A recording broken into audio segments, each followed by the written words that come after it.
cameras off because of the bandwidth of the internet is not working in Afghanistan. Yeah? So we need to make sure that the people from Afghanistan can have a proper voice. Okay. They can actually hear us. If it is not necessary, please turn off your cameras. Otherwise, you can keep. Yeah, so it'll be maybe better for just the speaker to have the camera on, and the rest of us can keep the cameras off when we're not speaking. That is great. That's great. Yeah.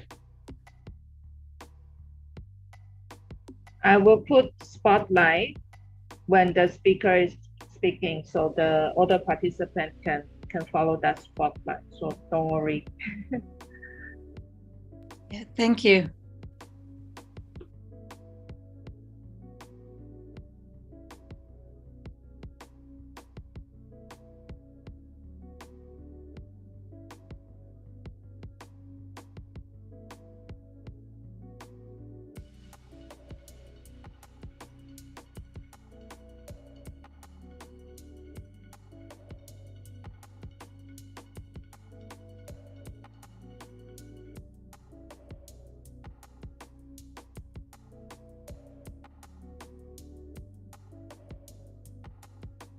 Adam, I will start to let the participants to join.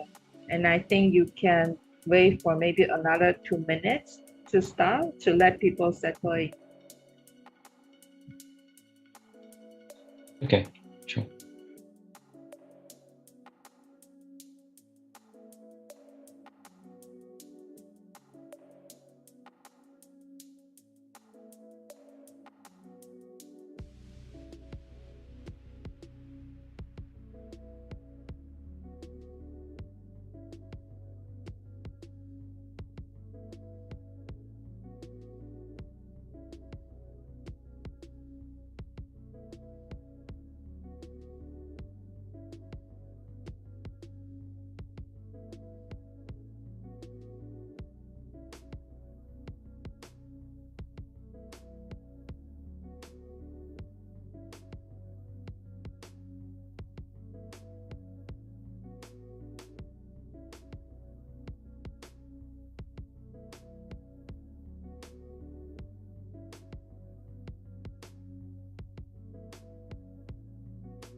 Hi everyone.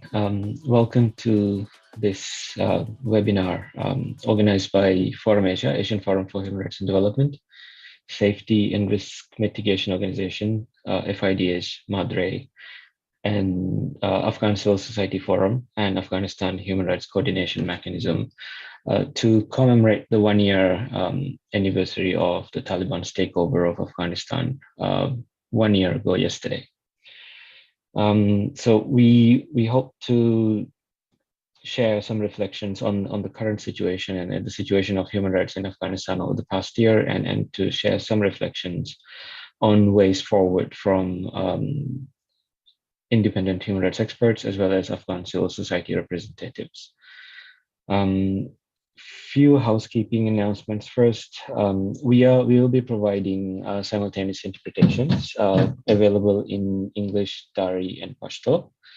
To select the language, please go to the globe icon below on your Zoom window and select your preferred language. My name is, sorry, I realized I forgot to introduce myself. My name is Ahmad Adam. I work as the UN Advocacy Program Manager for Forum Asia. And today we are joined by Mr. Richard Bennett, the UN Special Rapporteur on the situation of human rights in Afghanistan. We'll also hear a video statement by Mary Lawlor, UN Special Rapporteur on the situation of human rights defenders, and reflections from Afghan civil society representatives, including Horia Mosadiq, founder of Safety and Risk Mitigation Organization, Aziz Rafiee, Managing Director of Afghan Civil Society Forum, Ms. Nayera Kohistani, a woman human rights defender and a woman protester from Afghanistan, and Farishta Sakhi, representing Afghan Human Rights Coordination Mechanism in Freedom House. 1 year ago, since Taliban took over Afghanistan, the situation of human rights has deteriorated sharply. Women and girls are banned from education and travel, while peaceful assemblies and human rights defenders and journalists are extremely suppressed. In extreme cases, civilians who do not abide by Taliban's rules are treated violently and even killed. Disappearances, displacements, torture, and extrajudicial killings by Taliban continue to be reported across the country. On top of these, Taliban's inability or unwillingness to address the economic and humanitarian crisis adds to the ongoing human rights and security crisis. Actions of Western allies have also contributed to worsen the economic situation in the country. Since the takeover, Taliban has applied a range of restrictive policies and completely denying or violating fundamental human rights, freedoms, and human dignity, affecting different groups of people across the country.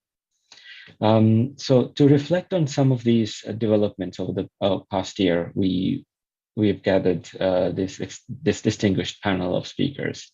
So we hope we'll start with the Special Rapporteur, some reflections from Special Rapporteur Richard Bennett. So over to you, Special Rapporteur.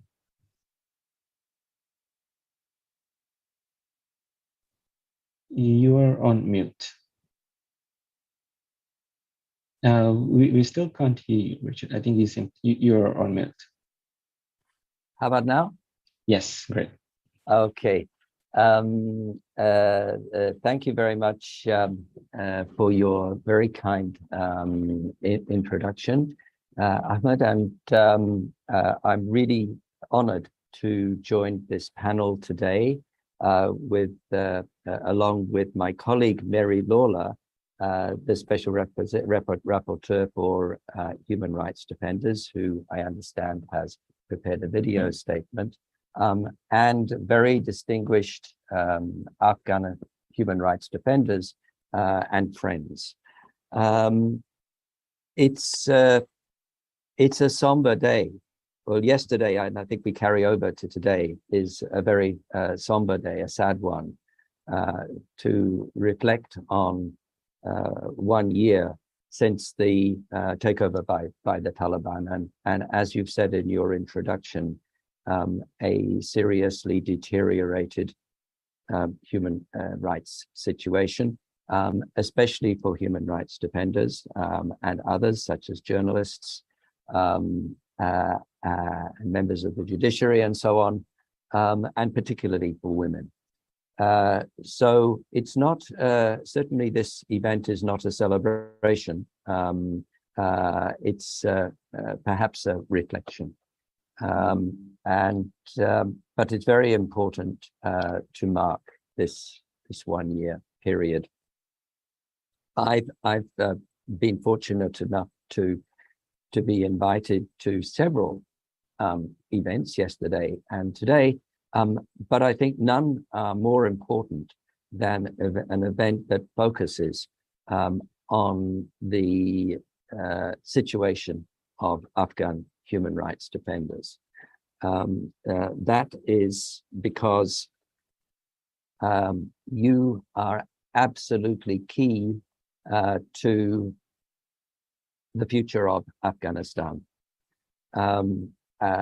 as Afghans, and I'd like to count myself as your partner and friend, though not Afghan, as a fellow human rights defender, and to say that I stand in solidarity with you, and I am in support of you and with you all the way.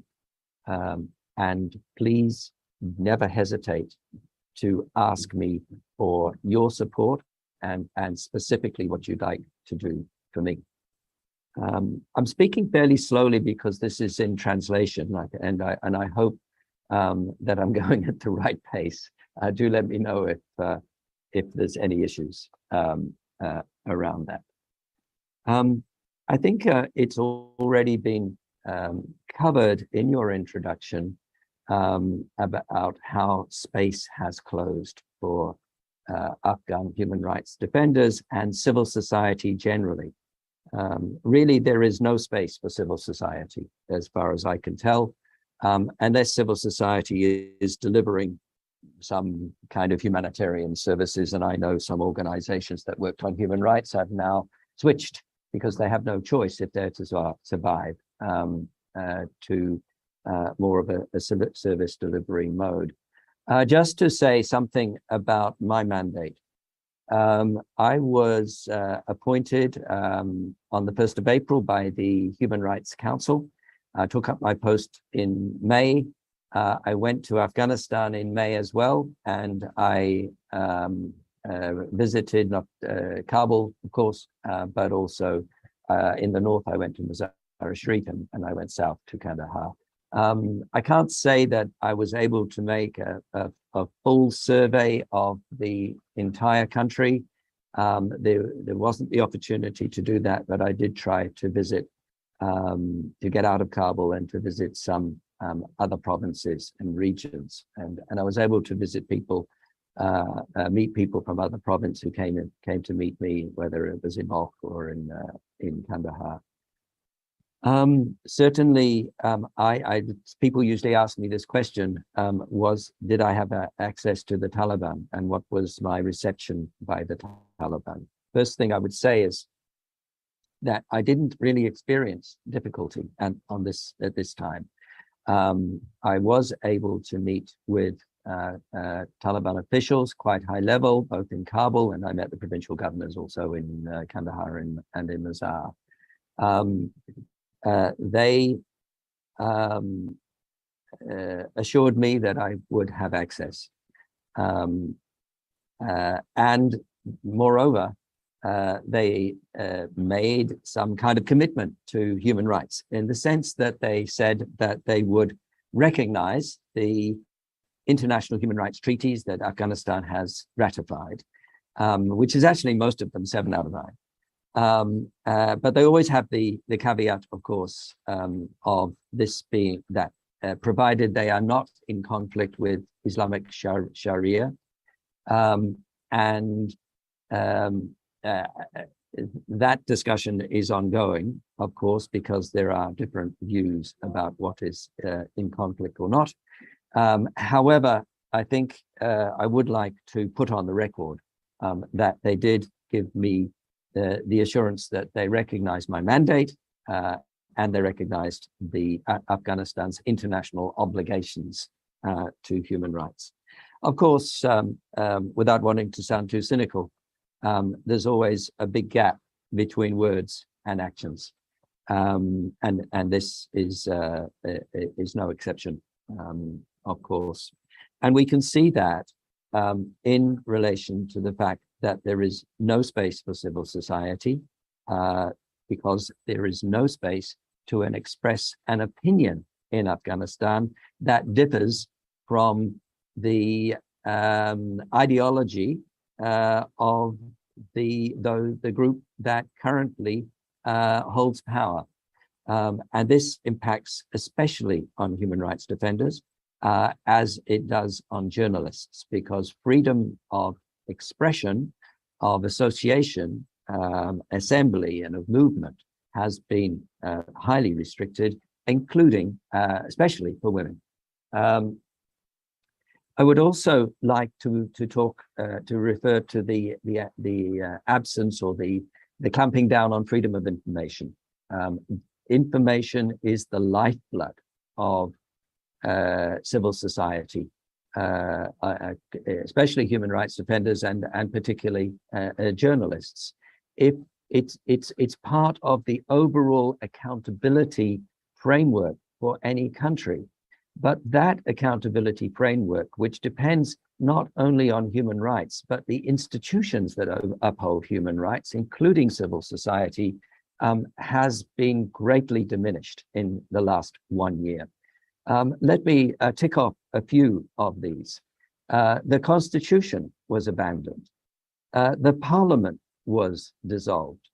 The judiciary was dismissed. More than 2,000 judges, including around 250 women judges, were out of a job and replaced by other people who are affiliated with the Taliban and have some religious training, but not necessarily training in law, including in Sharia necessarily.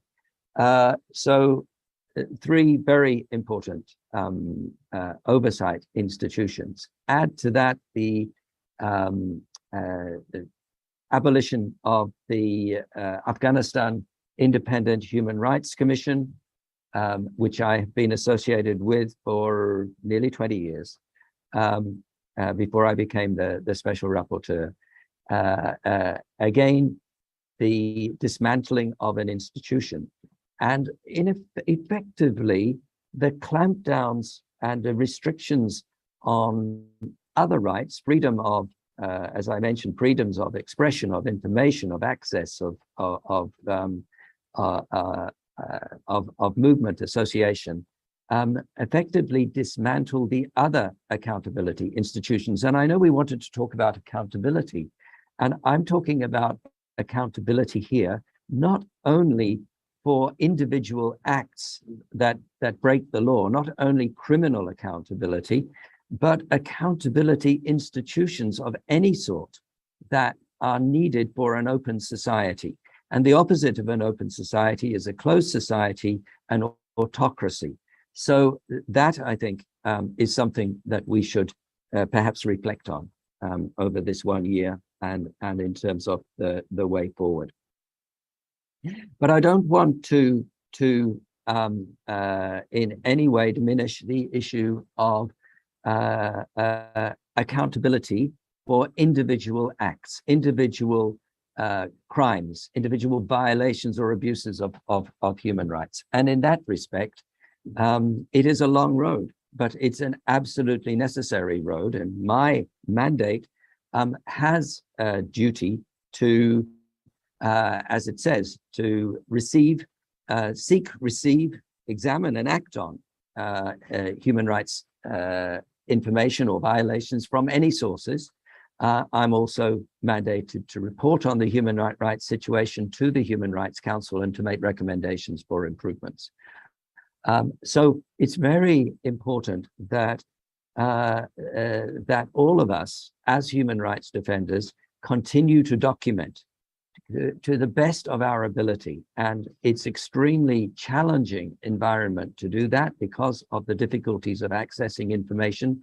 and the lack of safety for human rights defenders and other members of civil society in Afghanistan, again, particularly for women, who we've seen many who have either been forced to leave the country for safer countries, or who have crossed the border into a neighboring country, or who are unable to leave Afghanistan and are living in fear, and some who have disappeared, who have been tortured, been arbitrarily detained, and who have lost their lives. So this is, I'm afraid, the sad situation 1 year after the takeover of Afghanistan by the Taliban.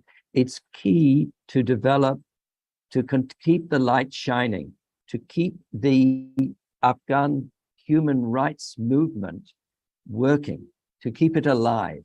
And I pay a tribute to those organizations and those individuals that continue to work in Afghanistan, and often are working also in partnership with those who have been forced to leave or decided to leave, and who are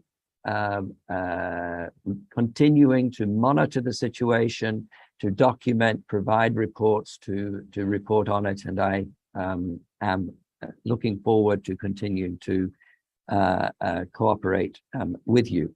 And then finally, I want to mention that while there was an effort by the international community to evacuate over 1 year ago, many people who were associated with the international community, including some human rights defenders. Many others did not get out.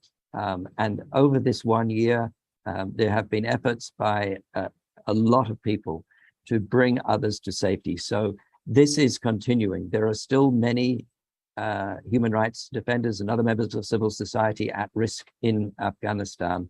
And I will call on members of the international community to open their doors wider, to make it easier for Afghans at risk to agree to accept them in your country. They will be assets to your country and to Afghanistan.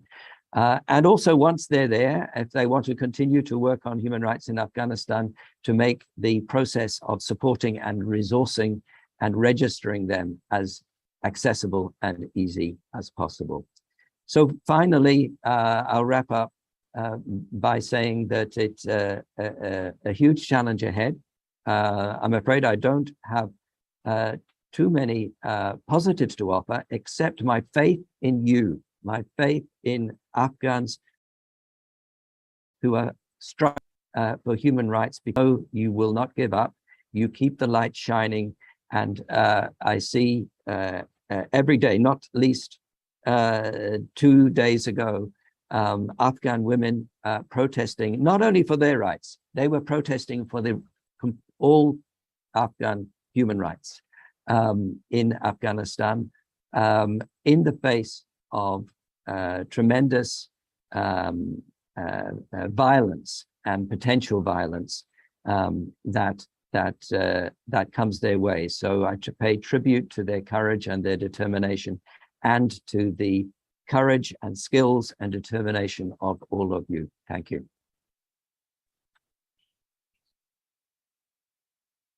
Thank you, Special Rapporteur, for your participation and for your expression of solidarity with Afghan human rights defenders, and the important work that you've been doing since you were appointed to the mandate. And we look forward to continuing our engagement with you as well.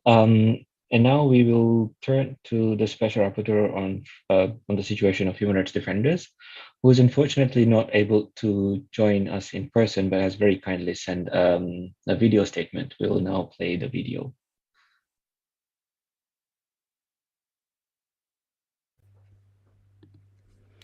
Hello everyone, thank you for organizing this conference today and for inviting me to participate. I'm sorry I can't be there with you in person. I'd like to begin by sending warm greetings and solidarity to Afghan human rights defenders attending and participating. The Taliban's takeover of Afghanistan a year ago was a catastrophe for human rights in the country. For Afghan defenders, it announced a new era wherein the volatile and highly dangerous landscape in which they have been operating transformed into one of almost complete restriction. I've been trying to gather regular updates from Afghan defenders since last August.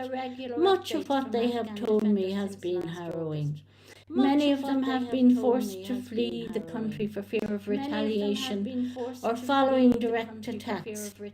Some were able to find international protection abroad, while others remain in limbo in neighboring countries. Defenders still in the country have been forced into hiding, their work suffocated. We hear that the attacks on defenders documented by UNAMA in its recent report, and we know that they represent a fraction of the retaliation defenders have faced. But the severity of the attacks is important to underline.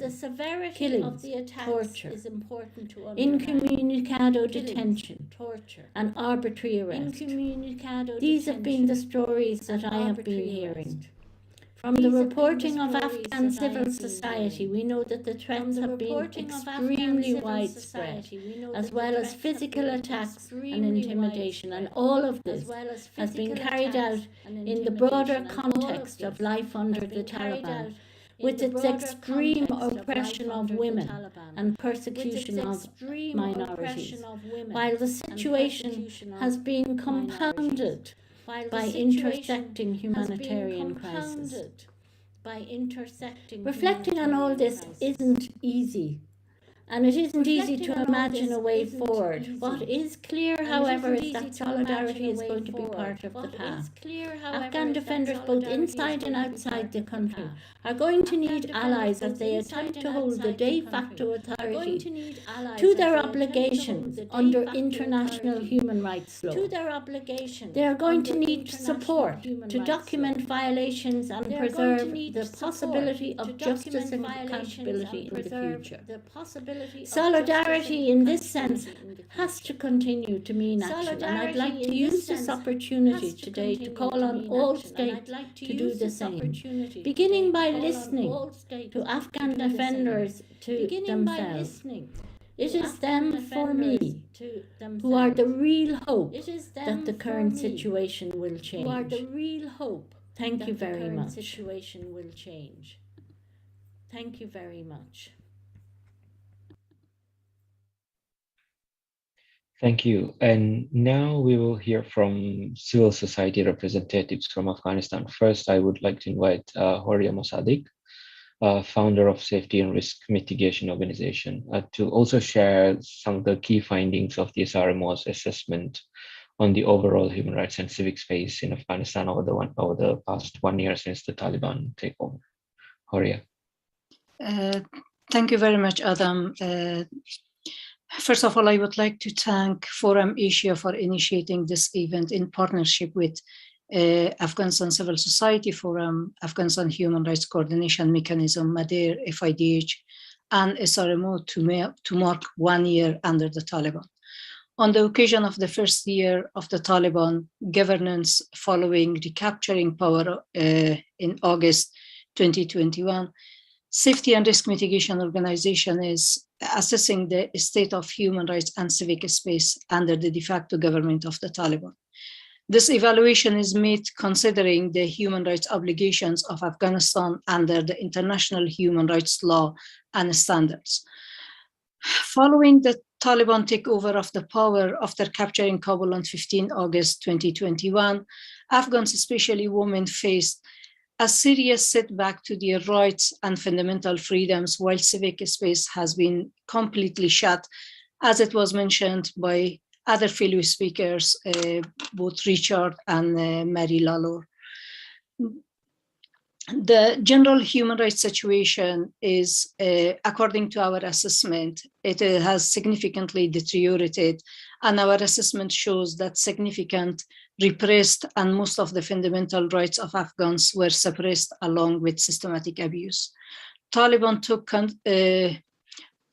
concentrated and targeted efforts to dismantle legal framework and institutions developed in the past 20 years to promote and protect, that were promote and protecting human rights.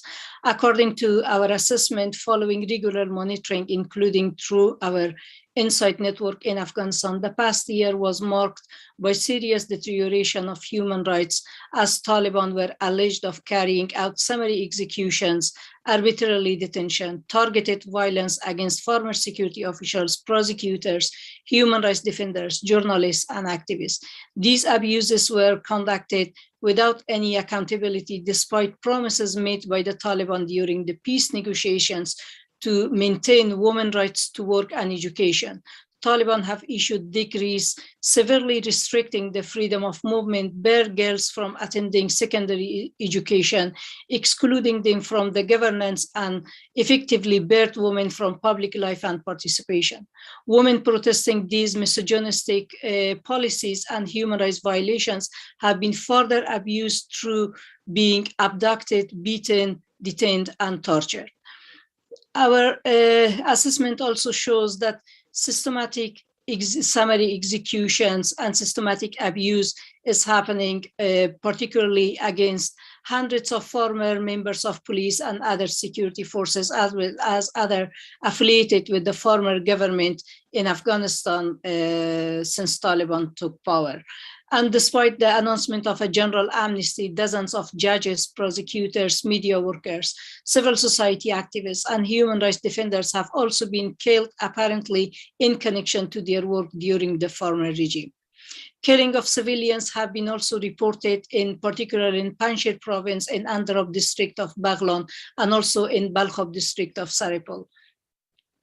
Taliban also continue to commit many acts of torture, inhuman, and degrading treatment. Since August 2021, the Taliban have unlawfully detained hundreds of civilians, including activists, peaceful protesters, journalists, critics, bloggers, and YouTubers, as well as members of the former government and security forces.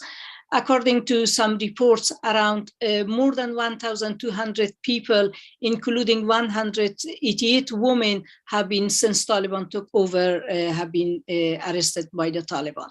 And according to one of the human rights defenders that I spoke with a couple of days ago, he told me that in the previous regime, the prisons were filled with criminals, but now the prisons are filled with the human rights activists and critics of the Taliban and whoever is demanding their rights. At the same time, while Afghanistan may be perceived by some of the Taliban supporters as being peaceful, and as the conflict has been de-escalated since August last year, but still the number of internally displaced is remaining the highest. Only in year 2021, according to UNHCR, 700,000 Afghans were displaced, which means like more than 500 people were displaced every day in Afghanistan. So at the same time, the state of women's human rights is suppressed.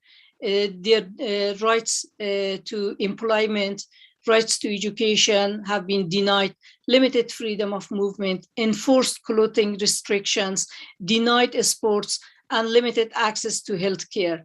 There have been undeniable improvements for women's rights just before August 2021, much because of the brave and tireless work of the women activists themselves.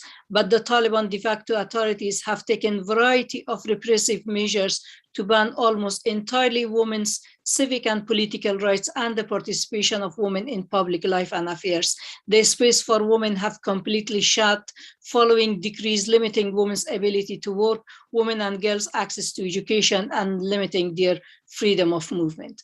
At the same time, the state for the protection of human rights defenders have repressed. Since Taliban takeover, HRDs or human rights defenders are not only experiencing the collapse of a state framework and legal protection mechanisms within which they operated, but are also at direct threat of retaliation action by the Taliban.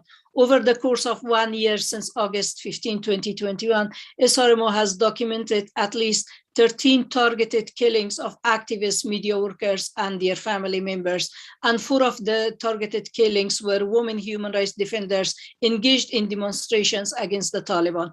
A further 5 activists were targeted in failed assassination attempts, and many more were injured in beating.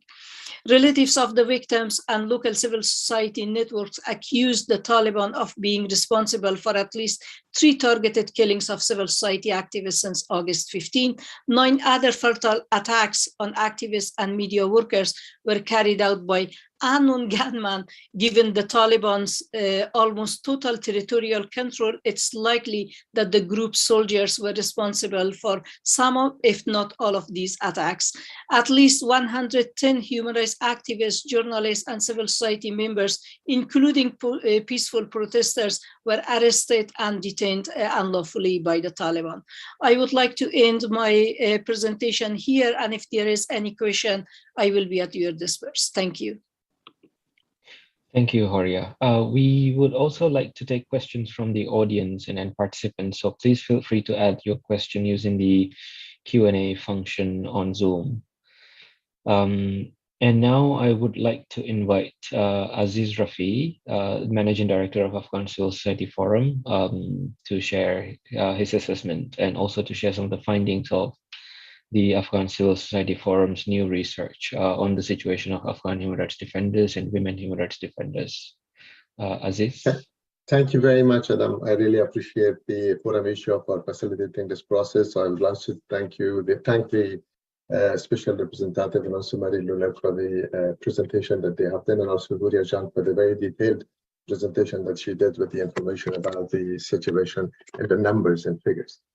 I would like to start with the status of the Afghanistan, at this moment, with what the status is. From our perspective, it's a status of lawlessness, because we have no constitution, we have no any other independent commission currently in the country, and we have lost all the independent associations, including the very important Independent Association of the Lawyers in Afghanistan, and also the Right to Information Act in Afghanistan, as well as the Social Organizations and Political Parties Act in Afghanistan. Even the law for the NGO law, still is under controversial issues in Afghanistan, which is not under the implementation. So, as the Taliban say that they are committed to the Constitution of 1960, but unfortunately, the major articles of that Constitution is the freedom of expression and also the freedom of the assembly, which actually does not exist in the mentality of the Taliban at all. Currently, the implementation of the law in Afghanistan is in the hand of the Taliban members and soldiers. Talib with a gun is a police, a Talib with a gun is the prosecutor, is a Talib with a gun is the judge and the implementer of the order. So everything, finish and start and finish in a police station with a Talib with a gun. That is the status of the law and rule of law in the country. There is a huge intention of the evacuation by the HRDs in Afghanistan because of the status of the fear and assassinations, detention, disappearance, and violation of the rights of the citizens of the country. People, HRDs in Afghanistan has lost their right to live, the right to freedom of liberty and personal security. They have lost the right to human dignity, the right to property and the choice of spouse, the education, the freedom of marriage, the right to freedom of expression and the freedom of media, and the right to freedom of assembly and the right to access proper work and occupation.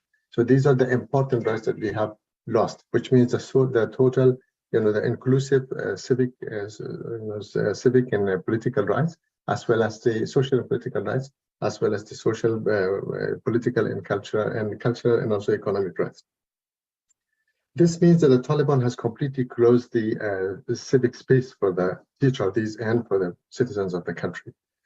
The women and girls in this very particular moment has been the main target of the Taliban, and particularly they have lost almost everything in the country.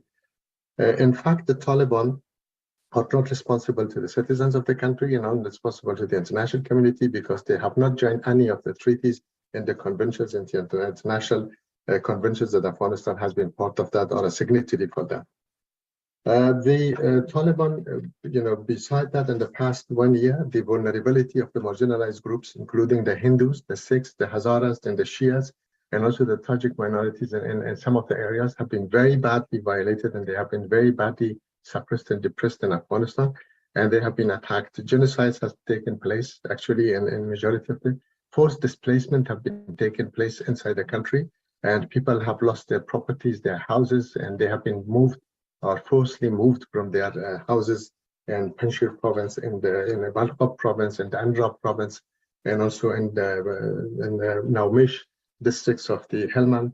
And the total number of the families which have been displaced is 10,165 families, including 748 families from Panjshir province, 400 families from Naumish districts of the Helmand province, 5,400 families from the Balkhab province, 2,000 families from Mazar-e-Sharif, 1,400 families from the Gizab districts of Daikundi, and 100 families from Ghazni, and 87 families from the Andrab districts, including the 30 families from the Jibreel district of Herat province. The Taliban member of the Jirga of the Assembly of Taliban 3 months ago, he very explicitly mentioned that anybody who stands against the Taliban, he or she has to be beheaded. That's Mujibur Rahman Ansari from Herat, who was representing the Taliban of Herat in the assembly. The leader of the Taliban, Mullah Hibatullah, on Thursday, 22nd of July of 2022, he explicitly mentioned that nobody has the right to criticize the members of the Taliban government.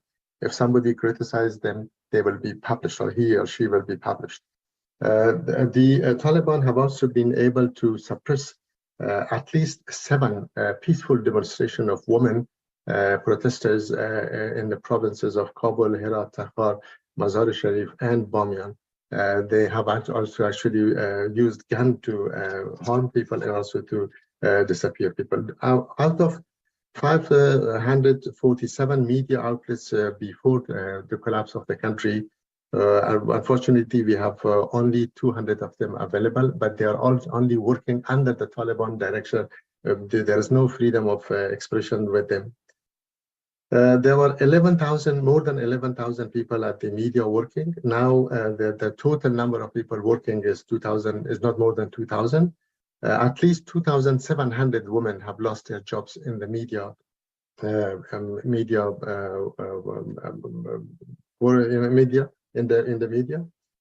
Because majority of them were journalists and also reporters and news broadcasters of the televisions and radios and others.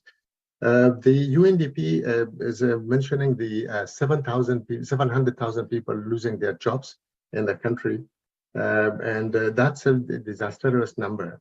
The information from the government of Afghanistan, the statistics department, was in 2020 was revealing that the 70,000 women are part of the education institutions of Afghanistan. Now, majority of them, almost 100% of them, has lost their jobs, and they are not appearing in the arena.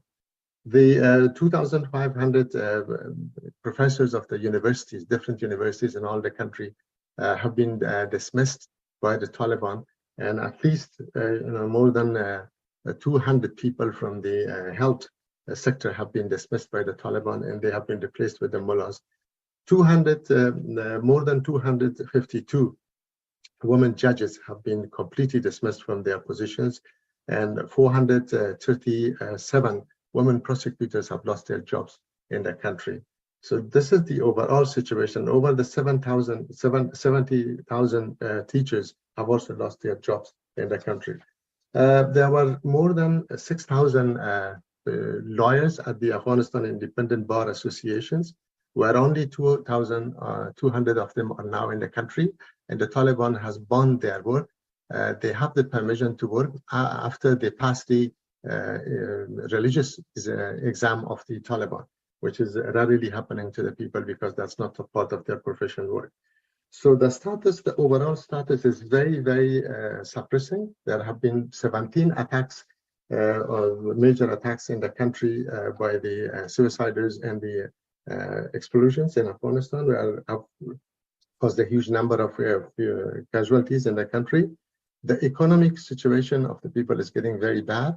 There is a huge number of applications coming to us for evacuation and also for support and protection, where we cannot respond with the capacity that we have at this moment inside the country and outside the country.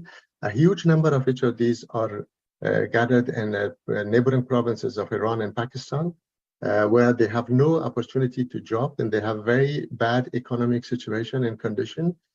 We would like to request through this mechanism, through this forum, actually a strong attention of the international community toward the support of these HRTs and the diaspora, particularly in the neighboring countries and also in Turkey. There's a huge number of deportation from these countries happening back to Afghanistan, particularly from Iran and from Turkey. And I think that is a situation that has to be considered by the international community very strongly, because they are in danger when they come back to the Afghanistan, and the Taliban is actually assassinating them or also arresting them, and they are questioning and doing the investigation with them. There have been 743 targeted attacks on different citizens in the last 1 year, and the Taliban has created an environment of fear, torture, assassination, disappearance, and very strong dictatorship type of the environment and the overall situation of the country. I'm going to stop here, but I would be more than happy to answer any of the questions which may raise accordingly. Thank you. Thank you, Aziz. Now I would like to invite Nayera Kohistani, a woman human rights defender and a woman protester from Afghanistan, to share a little bit about her experience. Nayera? Hello to everyone. I'm sorry because I can turn on my camera. I'm sorry because I can turn on my camera. I appreciate you to invite me in this meeting and for raising our woman voice. In the name of justice and freedom, God, the Afghan woman movement for Afghanistan, the free people of Afghanistan, knowledgeable women and girls and brave freedom fighters. Since the occupation of Afghanistan by the Taliban, a deep crisis has hit all the social, economic, and political fields of the country. In the past year, the so-called Taliban government could not provide simplest services to the people, but on the contrary, they accommodated a systematic and continuously violation of human rights, murder, torture, and disappearance of law enforcers from the previous government. The deprivation of basic rights of women, killing of civilians, illegal houses to houses searches, and supervision of minorities. More than anything else, invaluably and intentionally, according to the promotion of an opposite process and the written history of this land. Women suffered much more degradation and injuries, and the correct selling of equality and democracy and safeguarding of women's rights, and states women demolished on their heads and until the last breath. It has been a year that Afghan women have been provided of their identity in all aspects of personal and social life, and have suffered expropriation after the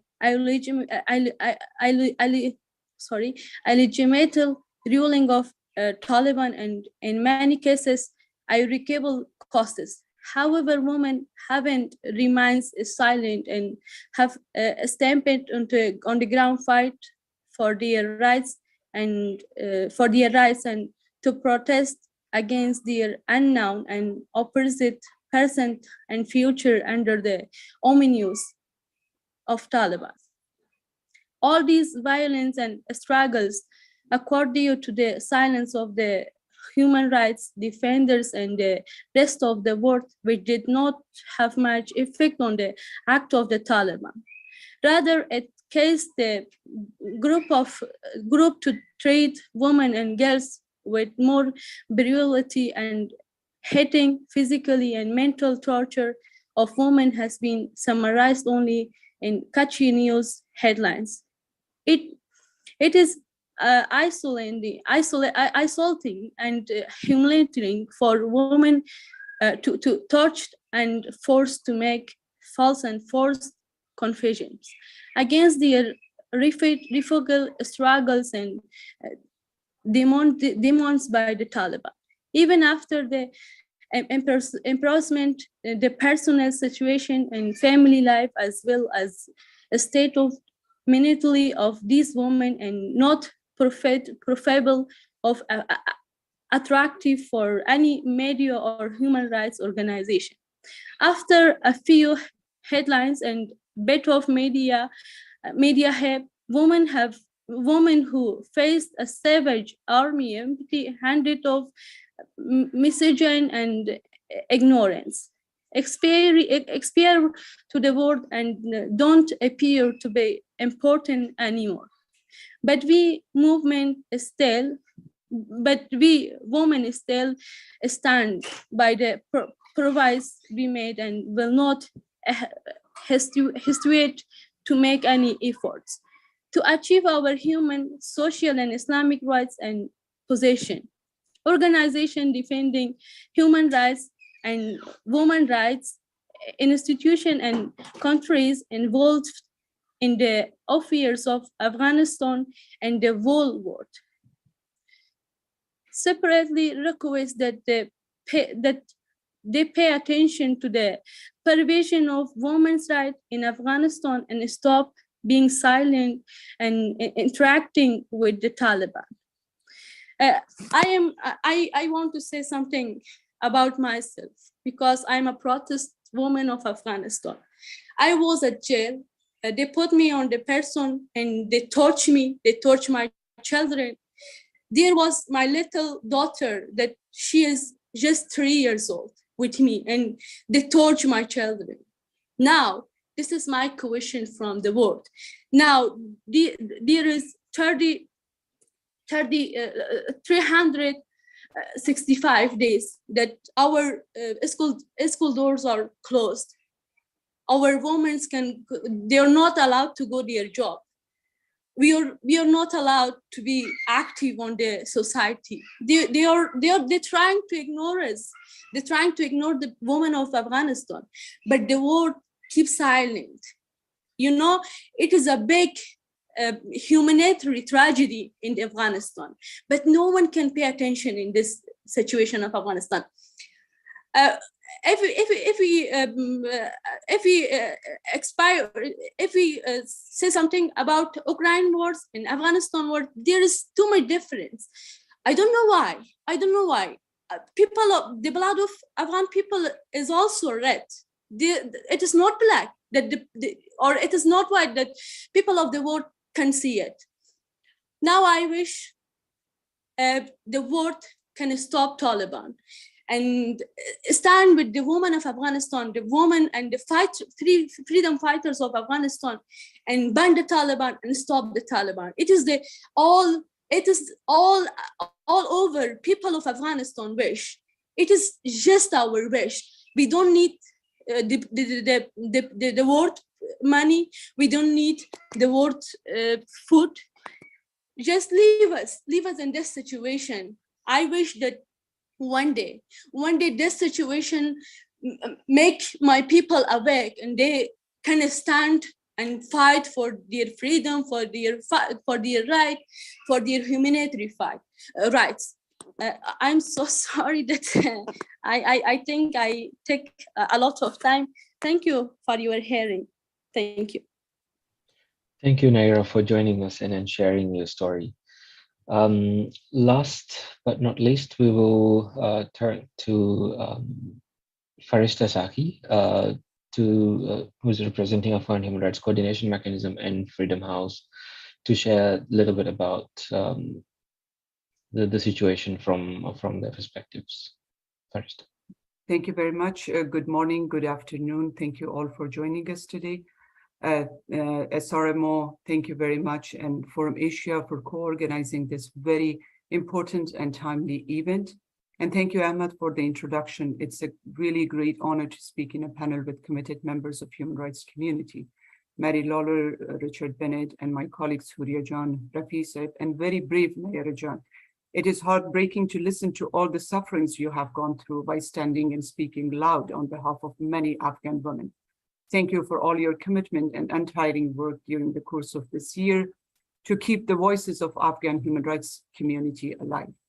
It is indeed a dismal time for Afghanistan after 1 year of Taliban takeover of Kabul and collapse of presidential system. It was unpredictable, shocking, and immensely tragic for all Afghans and friends of Afghanistan who attached high hopes under the new constitution promising democracy, pluralism, and freer Afghanistan for all segments of society, including religious and ethnic minorities.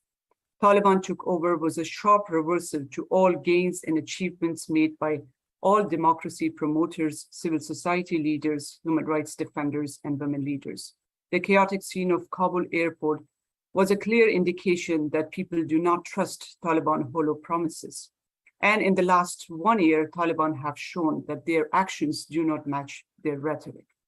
From the perspective of a human rights and pro-democracy organization such as Freedom House, the year has resulted in terrible losses in Afghanistan. Notably, in 2022, Afghanistan suffered the second steepest score drop in Freedom House's Freedom in the World report by 17 points. Afghanistan is rated not free in Freedom in the World 2022 report. During 1 year, human rights community in Afghanistan have suffered harassment, torture, unlawful detainment, and persecution at the hand of Taliban. The civic space has been shrunk and many have closed their organizations or reshuffled their activities from protecting and promoting human rights to providing humanitarian aid. The dissolving of many democratic institutions is a clear indication that Taliban do not respect human rights and continue to limit this space for citizens' rights. Taliban harsh interpretation of religious values resulting in restrictive and inconsistent policies have further sidelined and silenced women human rights defenders from the public sphere. Women have disappeared from media, social and civil services, several ministries, including the Ministry of Women Affairs, which was completely dissolved, Afghanistan Independent Human Rights Commission, which was dissolved. Women protesters who stood against all these injustices have been illegally detained and tortured, and movements are restricted by destroying their passports. Once again, women human rights defenders are financially dependent on their male members of family. They have lost their identity and they are under immense psychological trauma.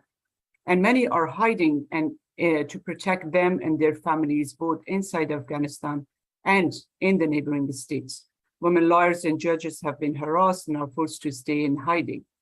Overall, women's well-being is in danger as the level of domestic violence has increased. Forced marriages of as young as 6 years old girls are being reported due to poverty and injustice. Ethnic and religious minorities are systematically attacked, and many human rights defenders representing minority groups are in hiding or inside Afghanistan or in Iran, Pakistan, and other neighboring states. However, in this dismal and dark period, as my colleagues have already described, the statistics of how bad the situation is in terms of human rights inside Afghanistan several human rights defenders, human rights organizations inside Afghanistan and internationally, the Global Friends of Afghanistan, have emerged, and they have introduced programs and initiatives to support Afghan human rights defenders in this very bleak period. One of such efforts is introduced or established by Freedom House. Freedom House established Afghanistan Afghanistan Human Rights Coordination Mechanism with the support of FIDH, Madre, Afghanistan Civil Society Forum Organization, and SRMO. This mechanism was launched in January 2022 with more than 300 people signed up as members. The mechanism partners have been able to carry out assessment on the needs of Afghan human rights defenders. As Mr. Aziz Rafiee very well said, in the survey carried out with the support of the Freedom House, almost all human rights defender respondents reported being threatened, physically attacked, or otherwise mistreated by the Taliban in the first 5 months of 2022. Madre has been developing a relocation and protection guideline for those who seek protection both inside Afghanistan or who are stuck in the neighboring states. SRMO is developing the website and providing resources for the human rights defenders. They're providing digital security, providing psychosocial support for women in need. And FIDH has developed the advocacy strategy to further coalesce the voices of Afghan and international organizations in a struggle to promote the voices of at-risk community and seek support for those who are at risk. The mechanism has provided referral to scores of human rights defenders seeking protection and financial assistance. We continue to connect those who are in need to those who provide support. Freedom House SADA program has supported more than 500 individuals and organizations that are in need, especially the human rights community. And we have been referring a lot of these cases to our human rights groups, both inside Afghanistan, from very remote areas such as Ghor, Badghis, and central Afghanistan, to these programs so they can get the rapid support when it's needed. The mechanism has also provided a platform for joint advocacy to amplify the voices of at-risk Afghan HRDs who are still inside Afghanistan and those who are stuck in the neighboring states.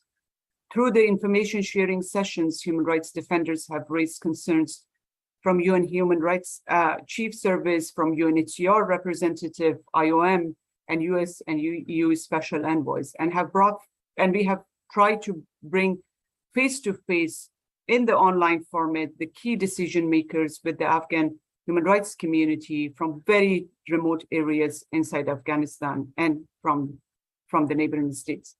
The mechanism has, as I mentioned earlier, 300 organization individuals who continue to be part of information sharing, events, advocacy sessions, and rapid response activities. However, we continue to face immense challenges in coordinating and providing support to Afghan human rights defenders who are at risk and who need our support. As the world, unfortunately, the world policies are not the same as it is in other conflict zones. Afghan human rights defenders, as Nayera very briefly mentioned, need the same kind of treatment as the Ukrainian population who are at risk and who have been provided with international support and attention. The international community should develop their efforts to protect the leaders of democracy and human rights, both inside Afghanistan and outside, especially those stuck in neighboring states without any clear perspective for future. World leaders, diplomats, and special envoys who can meet with the Taliban and seek changes and policies towards should further pressurize Taliban or further engage Taliban in the protection of human rights defenders and women human rights defenders, especially the women protesters who have been brutally tortured, abducted, and are forced to leave the country or seek hiding inside the country. UN and international NGO staff should continue providing humanitarian aid flowing to keep people alive other organizations can also keep track of documentations, and we should also encourage to visit all those areas that are not at this moment accessible, but there are national leaders, there are NGOs and civil society leaders who can provide the reporting and documentation to amplify or to highlight or reflect on the atrocities committed on those areas. As Rafiee said, very well mentioned, especially in the areas of Panjshir and those areas where the retaliations are going on, those areas are suffering the worst kind of human violations. Leaders and clerics from Muslim majority countries can play a vital role to influence Taliban, because Taliban are also making a precedent which is not accepted and liked by many other Muslim countries. Their strict interpretation does not resonate with the true values of religion and Islam in other parts of the world. By saying that, we also need to ensure that civil society organizations, journalists, media outlets who are currently working inside Afghanistan or working from their small offices or hotel rooms in the countries of asylum are being supported, so they can continue to reflect, to highlight the plight of the people, and to report on the real situation and document the real situation of human rights inside Afghanistan. The Afghan people who are definitely suffering the most inside Afghanistan, the human rights defenders, there should be ways, the creative ways to engage them and to make them to continue doing their work as they have been doing. There should be creative ways and creative solutions to support those who are inside Afghanistan, especially the human rights and women rights defenders, and who want to continue to open up the civic space and who want to continue to resist the repressive and restrictive rules of Taliban. The support should be channeled to them. They should be provided with rapid response and protection support and financial support so then they can continue doing their work. Thank you so much, and I'm available for any question. Thank you. Thank you, Farishta, for sharing about the coordination mechanism and for your recommendations as well. We have been receiving some questions on Q&A, and some of the panelists have responded to those questions in writing, but there are a few that are still pending and require responses. Perhaps we could take some of these questions. We also see that there are a few hands up from participants, but I would encourage participants to send your questions in writing so that we could allocate more time to discuss the questions and then responses to them. There are a couple of questions to Aziz, one about, especially in connection to your comment about mass deportations from Iran and Turkey to Afghanistan. If you could share any evidence or reports of detention or disappearances and any sort of evidence about deportations. There's also a second question. There's a Human Rights Defenders Committee and how we can engage with the Afghan Civil Society Forum, perhaps how defenders could work with the Afghan Civil Society Forum. Aziz, would you like to take these two questions first? Well, on the issue of the deportation, there is a very strong mass media report about the Turkish deportation, which is happening at least 250 per week. And the last week it was 400 people have been deported from Turkey to Afghanistan. There is also media reports about the deportation from Iran, which was taking place in the last 1 month, which actually indicates the number to be from 3,000 to 30,000 people have been deported from Iran. And among them, there are a number of government employees who have been able to escape illegally to Iran, because Iran claims that these are the illegal migrants that we cannot actually accommodate inside Iran.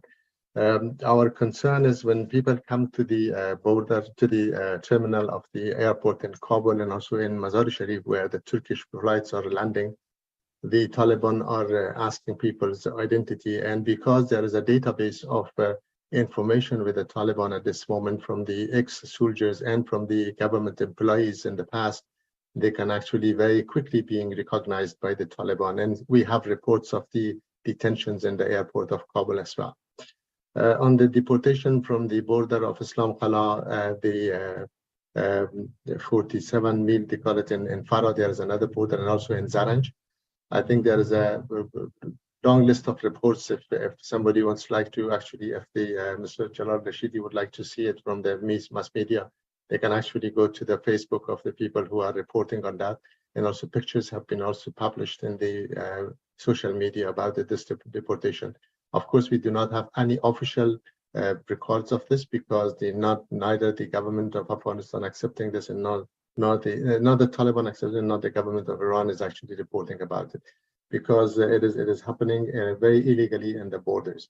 That's what we are hearing from the public and from audiences, and also from our focal points at the localities. And this is the information has been confirmed that deportation is happening and taking place. On the issue of the evacuation by the Human Rights Defenders Committee, there is no mandate of evacuation at the committee. The committee is only there to help and support, facilitate of the work of the colleagues or the HRD colleagues who are under threat, who are actually facing threat, and we are only vetting the cases based on the information that we get from the localities we can confirm. I must say that we are receiving dozens and hundreds of applications per month. Actually tens per week we are receiving, and that is something that we do not have the capacity to evaluate and actually properly address them, because we usually lack information about majority of the people who are applying to us, and we don't know them, and there is no one can actually support them. Despite that we cannot confirm, we do not actually respond negatively to the people, because our lack of knowledge does not mean that they are not activists. So it has to be cross-checked with the other applications. The evacuation is happening only from outside Afghanistan, and that's actually happening particularly by the donors, not by the local organizations, not by the local mechanisms. And there are international organizations who are dealing with evacuation, particularly the governments of the international community, particularly those countries in Europe and also US and Canada. They are accepting, people for resettlement and also for evacuation. We do not have access to any of these evacuation mechanisms at the Human Rights Defenders Committee, unfortunately, but we usually introduce people to the international organizations who are working for human rights support. That's a procedure that we are strongly considering, and we do admit that the capacity that we have at this moment is not sufficient to address the thousands of the applications which are coming to us per month and almost per week, actually. Thank you. I would also now like to invite the Special Rapporteur. There are a number of questions about what next, and what can the international community especially do to take concrete action to address the situation in Afghanistan. Also, in light of the upcoming Human Rights Council session, when the Human Rights Council is scheduled to renew your mandate, and what would be your expectation and what would be your recommendation for the council, especially to also advance accountability and to address the very pressing need for accountability on the ground, which you also touched on your intervention earlier? Thank you, Ahmed, especially for the opportunity to share a few more words. In relation to the first question, which is a tough one, what more can the international community do? I think it's been said very strongly that the international community has not done enough, and I want to particularly pay tribute to the heartbreaking account from Nayera, and to say to her that we hear you, I hear you, and I hope that I can have a chance to amplify your voice, but not just to amplify, but to give you and other women human rights defenders the opportunity to speak directly to those in the international community that can make decisions. I also want to say that I am, while I'm the Special Rapporteur for Afghanistan, I have many colleagues. One of them is Mary Lawlor, and 16 of us issued a statement for the 1-year anniversary of the Taliban takeover. I want to just mention a couple of things from that statement that I think may be relevant in case you haven't seen it, or perhaps to refresh your memory. In August 2021, we said that the international community will be judged on our actions, our fortitude, and our willingness to make our words about rights have meaning in this decisive moment. A year later, we reiterate this call, and despite making numerous commitments to uphold human rights, the Taliban have not only failed to deliver on their promises, they've also reversed much of the progress made in the past 2 decades. Nowhere else in the world has there been as widespread, systematic, and all-encompassing an attack on the rights of women and girls.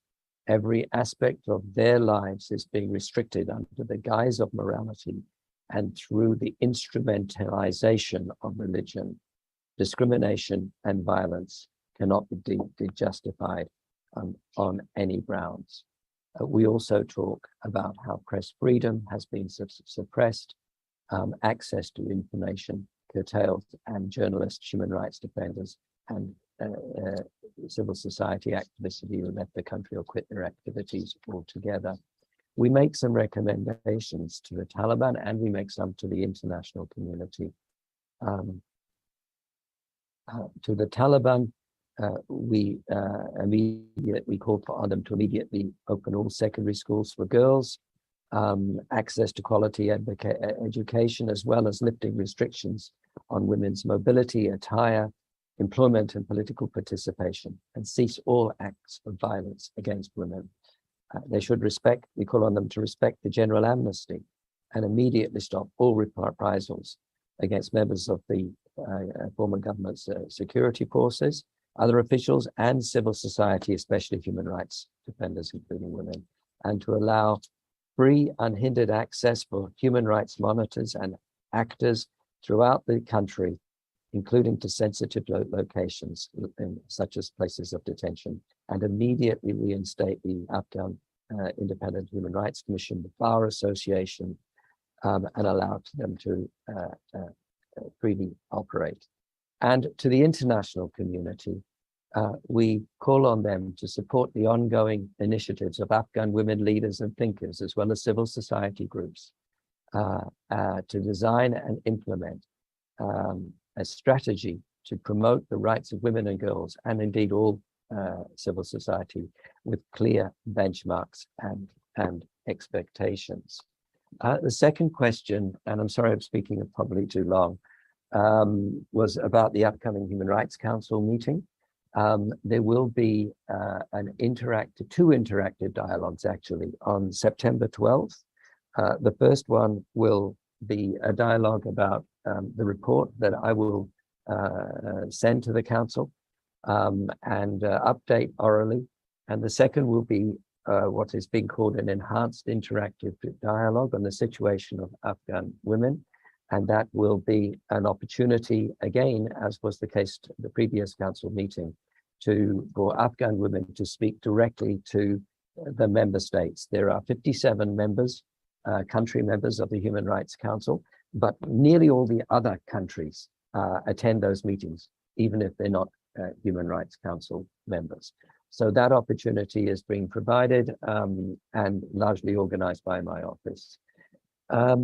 In terms of the mandate itself, and I mentioned accountability, unlike most special rapporteurs, I've been given some resources. This is enough to pay for 4 staff.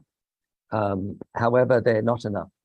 And I don't want to be always asking for more staff, but the fact is that, for example, for other countries that have mechanisms, such as fact-finding missions and commissioners of inquiry, they have around 3 times the number. For example, on Syria, or on Ethiopia, Eritrea, or on Myanmar, when it existed, there were somewhere between 15 and 20 staff. So there does need to be an increase in resources. And also an increase in the mandate. The mandate currently doesn't make any reference to children. I think the reference to women is not strong enough. It also would be helpful to enhance the documentation and preservation of evidence element of the mandate. So I look to support from civil society for that strengthening, and I really do commit to continuing to stand in solidarity with you. Thank you. Thank you. We have about 10 minutes left of this event, so perhaps we could now invite the other speakers to also share any final thoughts and then some of your reflections on the questions. There are a few questions about still evacuations and then possibilities for evacuation and how to engage with perhaps different processes for evacuation of human rights defenders. There are also questions about the situation on the ground, with Taliban welcoming the previous government representatives while the people continue to suffer, and also what next with the situation as it is now. So perhaps I will first invite Horia to share some of your reflection on these questions and any final thoughts. Yeah, thank you, Adam. I think, I have answered some of the questions that was already asked in the chat room. I think in terms of the evacuation, as Mr. Rafiee also mentioned, unfortunately, local organizations do not have access to any evacuation systems. So it is mostly done by the international organizations. And I would suggest that our colleagues present in this meeting, they contact like organizations such as Frontline Defenders, or contact with their donors and some of the international organizations that they have been in touch with. The only thing we can do, we can refer your names to them, but then the final decision lays with the international organizations. And as much as I know, like Frontline Defenders, they have a long waiting list of over 6,000 people, and I don't know how soon and how quickly one's turn could come. And also, as Rafiee said earlier mentioned, it's also about the countries that are accepting refugees or Afghans for the resettlement. And this is like a bit of complicated procedure. We at the Afghanistan Human Rights Coordination Mechanism, we had constant meetings with UNHCR, with IOM, and with several other organizations that were involved in evacuation. But so far, unfortunately, we do not have a clear answer or a clear path to show to the people, but we keep exploring as part of the mechanism. And I'm sure, many of you may have attended the human rights mechanism meetings. So my suggestion will be that, you must continue communicating with us. As soon as we find any solution, we will share that with you, and because we are also in the same process. I think my final words will be that, I would like to thank all our supporters. Like, despite I, as an Afghan human rights defender, I was quite disappointed with what was happening in Afghanistan from the, at the international community, particularly many of the governments that were perceived as their strategic partner or something like that. So for me, it is nothing, just an empty word. But at the same time, what is really like for me, it is quite a matter of appreciation is the enormous support that we received from people from around the globe for Afghans and for Afghanistan.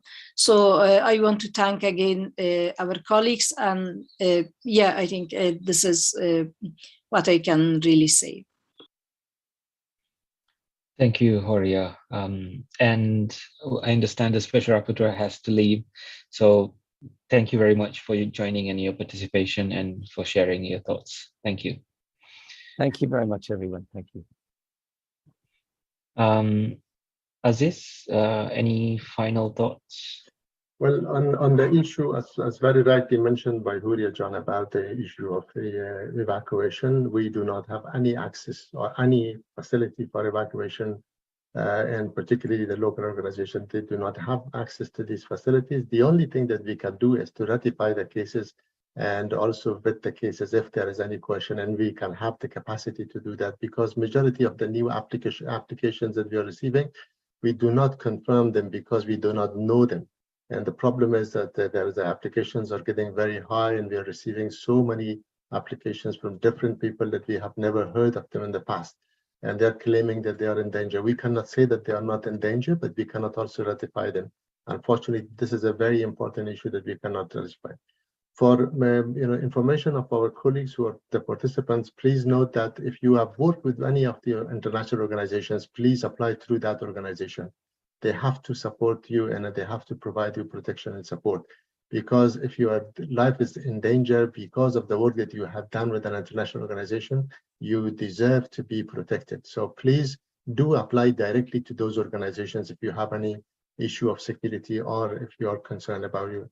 If you have worked with any project of the international community, please apply through those projects because that's the only way that you can get access to them. We do not have the names and also the information about your work and your employment, and also the majority of the applications that we are receiving, they are very new people, and we do not have information. It's very difficult for us to ratify them. And then we cannot reject them either because we do understand that everybody is under danger. Unfortunately, the applications are too high, the numbers that we are receiving. And then majority of them are also asking for financial support, which we can do it, and we can introduce them to the international organization who are providing financial support. Currently, a majority of the members of the Protect Defender, as well as the Freedom House and CSO Lifeline, are providing support financially. They have provided a huge number of support to the different HRDs in different countries, including the people who are actually in the neighboring countries. They are receiving support through these mechanisms, and we are trying to help them as well. We can do that. The organizations who are also looking for support inside Afghanistan, they can also apply to the different mechanisms, and the mechanism currently, the Afghanistan Human Rights Coordination Mechanism, is trying to support those who are actually financially in need in terms of the support inside the country. So please also apply to the mechanism, and also please apply to the Protect Defender mechanism for support. They are actually providing support financially inside and outside the country as well. Thank you, Nayera. Thank you. Nayera, any final comments?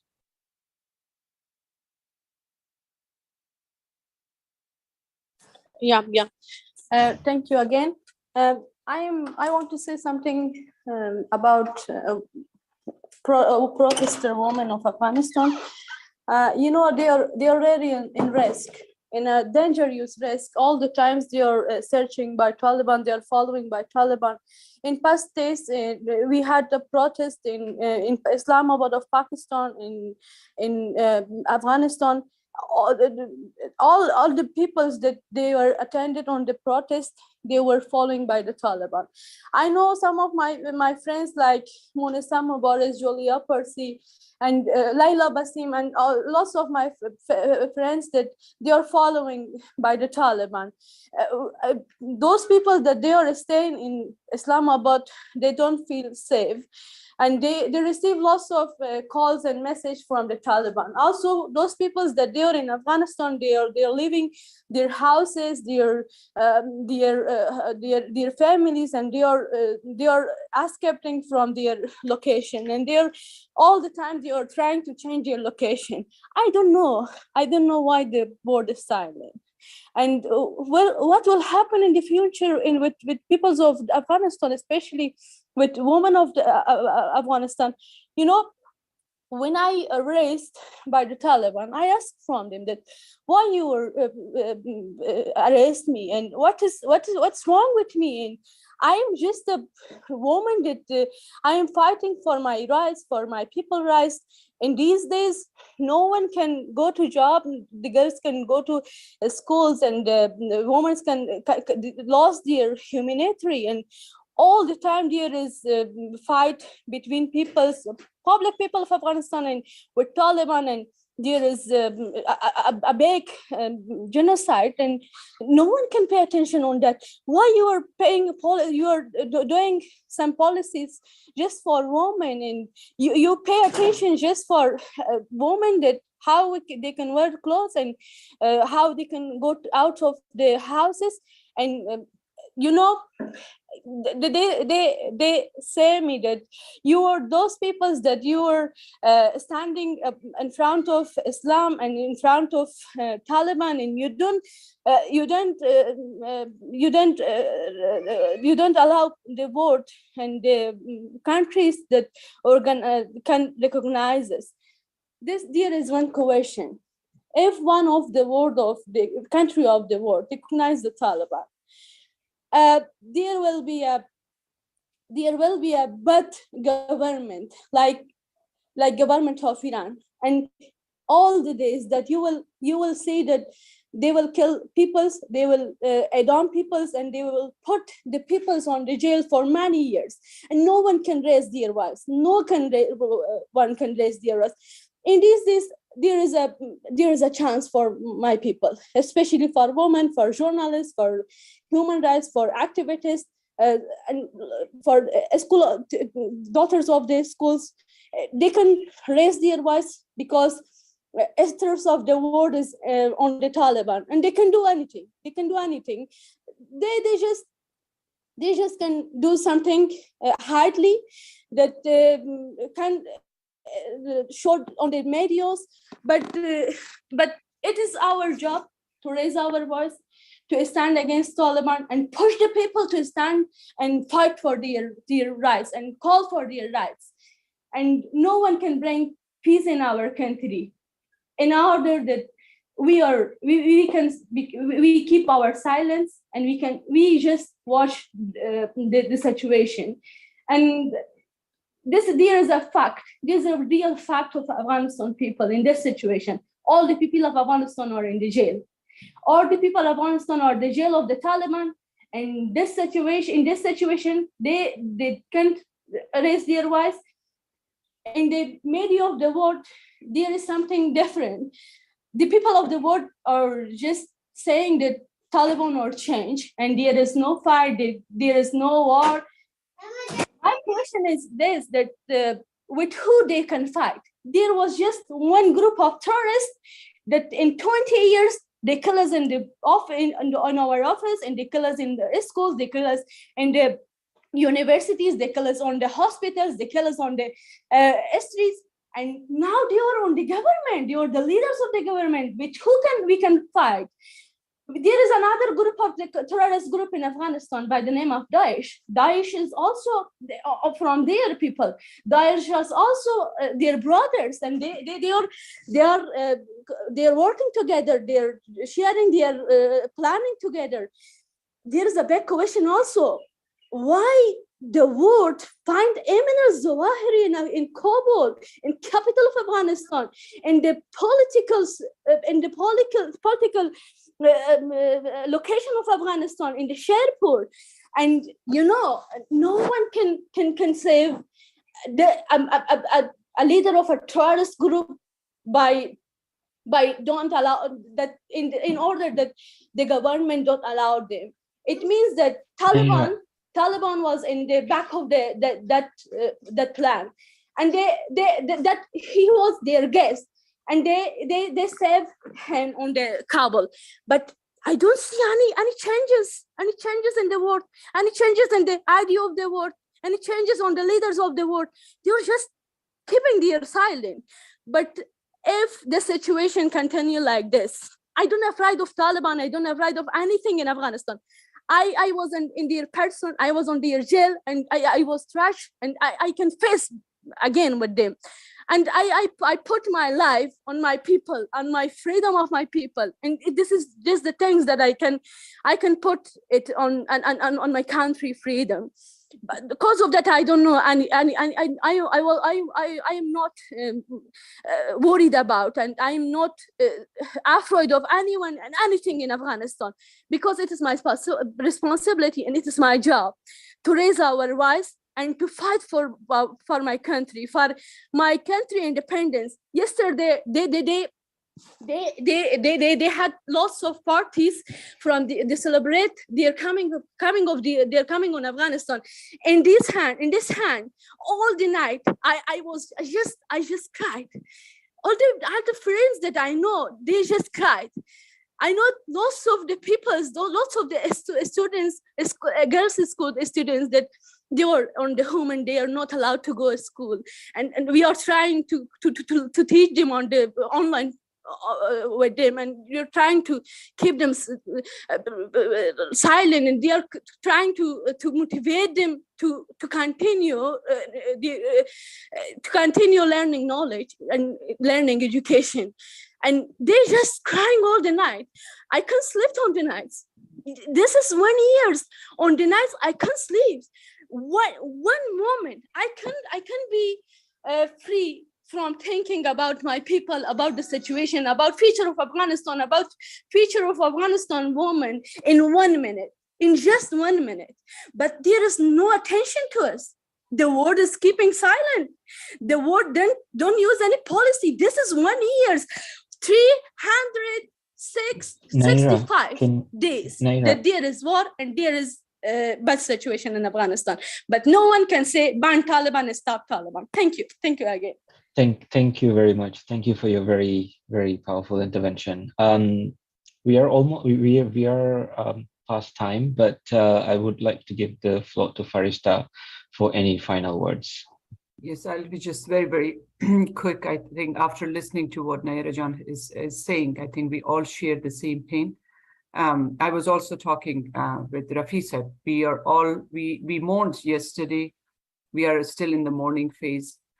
We lost so many things. So I hope we could do anything to console all the people who are currently at this dismal and dark situation. I just wanted to convey this message that Freedom House offers financial support to human rights defenders, to the organizations, media workers who are stuck in Pakistan and who are in need inside Afghanistan. I have sent the link, the inbox address to the chat. Please share it with your colleagues, and please send us your request. We will try to vet and process them faster and be able to be at your service. Thank you. Thank you. That brings us to the end of this webinar. On behalf of all the co-organizers, Forum Asia, SRMO, FIDH, Madre, the Afghan Civil Society Forum, and Afghan Human Rights Coordination Mechanism. We would like to thank all the speakers, the Special Rapporteur Richard Bennett, Special Rapporteur Mary Lawlor, Horia Mosadiq, Aziz Rafiee, Nayera Kohistani, and Farishta Sakhi for sharing, for joining us and for sharing your reflections on the past 1 year since the Taliban takeover of Afghanistan. We hope that this is the beginning of a conversation, and we would like to continue. We hope to continue this discussion moving forward as well, and with the participation of Afghan human rights defenders. And once again, we would like to thank all the participants who joined today, and for our interpreters, as well as the team behind this event, Forum Asia's Human Rights Defenders Program and our communications program, for all your support and for making this possible. And once again, thank you, and we hope you have a nice day.